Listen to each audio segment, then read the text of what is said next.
Good day mga lods, so ating alamin itong dahilan kung bakit kayod kalabaw itong si RHG ng TNT Tropang Giga.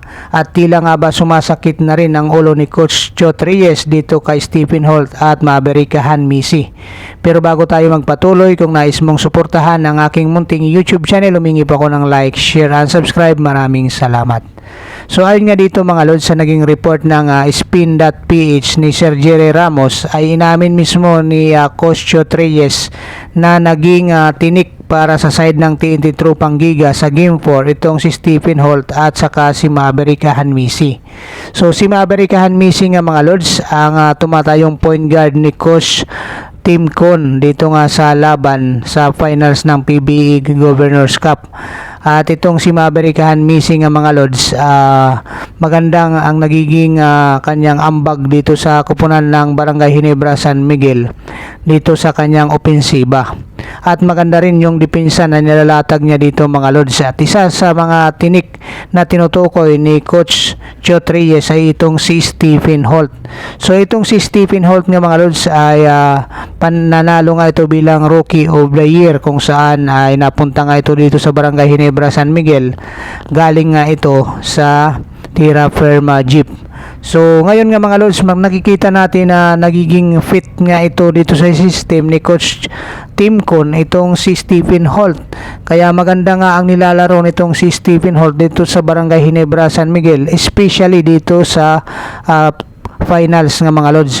So sa katunayan nga mga lods, itong si Stephen Holt na tinutukoy ni Coach Chot Reyes na isa sa mga tinik nga sa kanila, ay hindi nga ito inaasahan niya dahil yung anticipated nga niya dito na magpapahirap sa kanila ay itong si Justin Brownlee, yung import nga ng Barangay Ginebra San Miguel, at saka itong si Japit Aguilar, ito yung sentro ng Barangay Ginebra San Miguel, at maging itong si Scotty Thompson, itong rebounding point guard ng Barangay Ginebra San Miguel. So ito yung ina-anticipate ngayon ni pag-aamin nga ni Coach Chot Reyes na given na nga itong tatlo para sa kanya, na ito yung magandang depensahan na nga niya.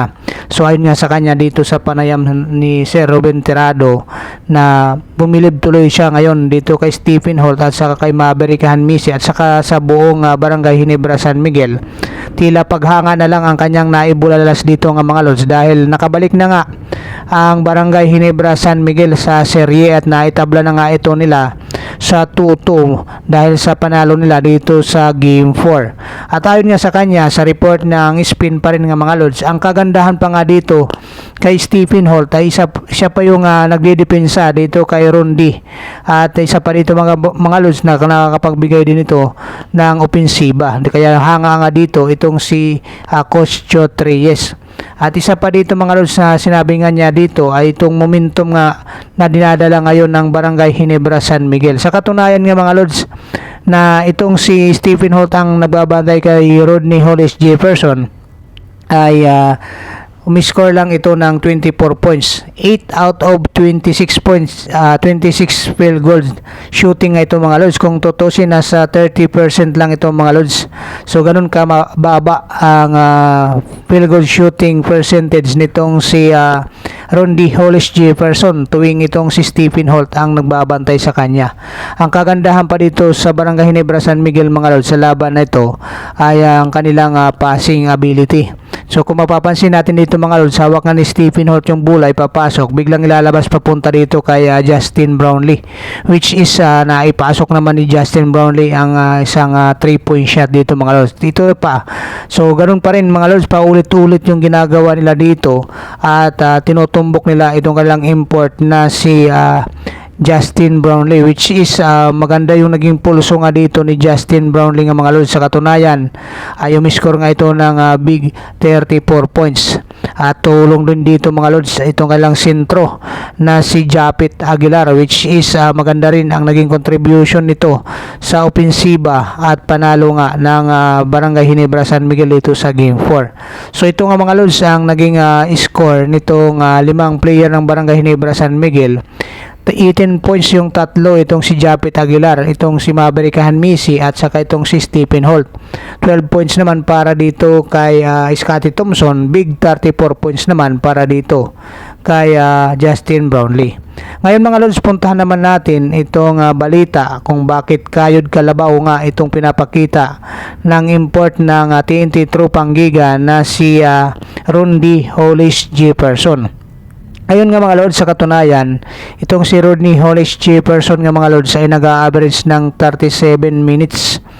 So, ganun katindi nga itong kanyang minuto na nilalaro dito mga lords sa TNT Tropang Giga.